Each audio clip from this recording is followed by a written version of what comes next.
One of the questions I have, and I'm not sure who's best positioned to answer this, I came late, so I missed, and I apologize for that. One of the things that we heard from the Non-Smokers' Rights Association was that smoking tobacco has decreased from 50% of Canadians in the 1960s to 15% of Canadians in 2013. We don't have that data disaggregated by socioeconomic class, by race, by gender even. However, in my work in social work, I've certainly noticed trends, and those trends would be that there's a high prevalence of smoking with people who have mental health issues in poor communities, in racialized communities. So wondering if we've had so much success in the general population, but we really don't know because we don't have the data on that, we don't have that disaggregated data. How do we do it differently with the legalization of cannabis if we're talking about protecting the most vulnerable of our populations? Those are some of the most vulnerable.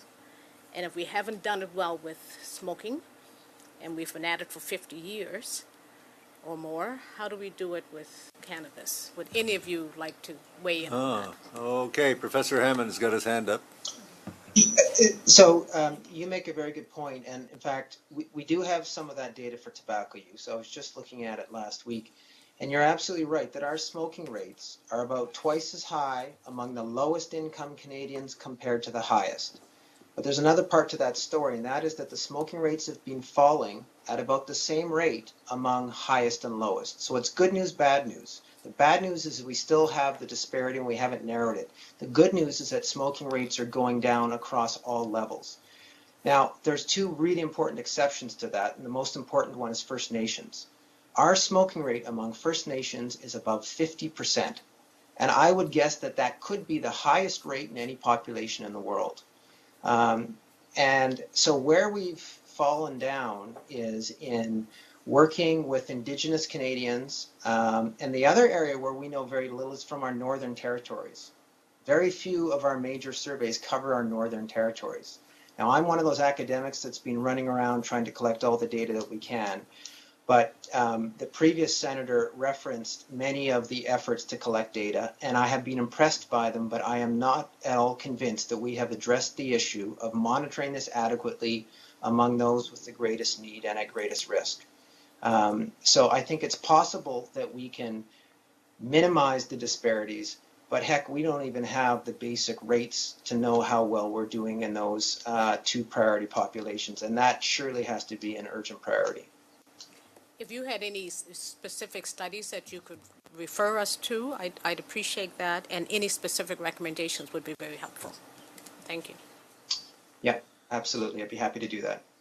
Mr. Engel indicated he wanted to comment on that. Okay. Senator Bernard, I think two key things. One is that there was a publication last year in Journal of International Drug Policy in April of last year, which looked at one of the licensed producers in Canada, looked at their existing patient population. And in that, they found that the preferred method of ingestion of the products that are available today is actually vaporization over smoking. And so we do see a trend away from smoking in general. But I think your point, the second point would be that it does highlight that the importance of moving away from a smokable form. And I think we already know data from Colorado and other states that oral ingestion products and others are the predominant ingestion form. So we are definitely seeing a shift away from smoking and vaporization as a preferred form. So.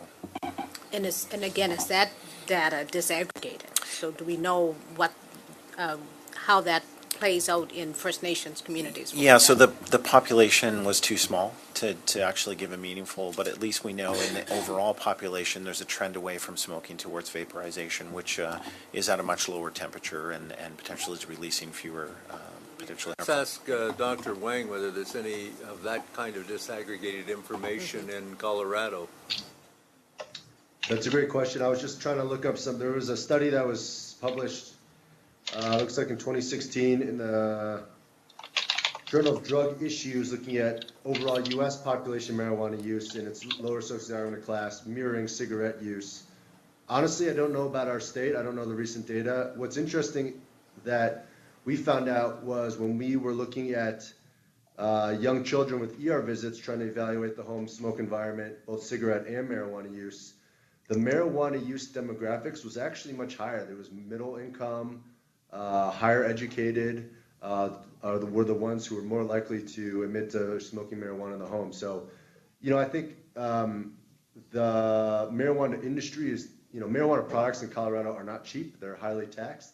And so you do actually have to have, theory, a decent income to be able to go to these stores to buy the marijuana. So, but at the same time, the marijuana industry, and as you guys alluded to, the black market and other ways people can get marijuana is very prevalent still here in our state. And so I think the overall, my sense is those still lower socioeconomic class. However, people who are participating in the legal industry often are higher class. Okay, let me move on to Senator Malte. Merci, Monsieur. Thank you, Mr. Chair. My question is for Mr. Engel. You said earlier that this is a $7 to $8 billion market. Now, whether that's potential or real money, I guess, remains to be seen after a few years.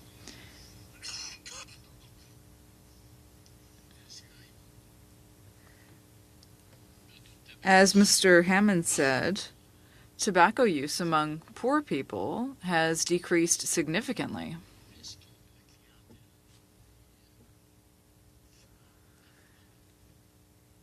Has the number of marijuana smokers between the ages of 18 or 45, or maybe 45 years and up, I mean, how many of them are actually going to be legally smoking marijuana, according to your studies? So I think one key thing, Senator Malte, to keep in mind is that the data we have today is based on our medical population, and that population is actually of a lower socioeconomic class, to Dr. Bernard's question, because those are predominantly chronic pain patients and mental patients with mental health. So you can't necessarily draw a parallel to what the adult recreational market would look like, although many people are self-treating. So, they may not feel comfortable going to a physician. So there may be certainly a significantly higher preponderance in that lower class because they are underemployed or have challenges. It's difficult to project. I mean, certainly when we look at numbers, and more commonly many of the projections are based off U.S. state data versus actually the Stats Canada data in the most recent survey from the previous quarter.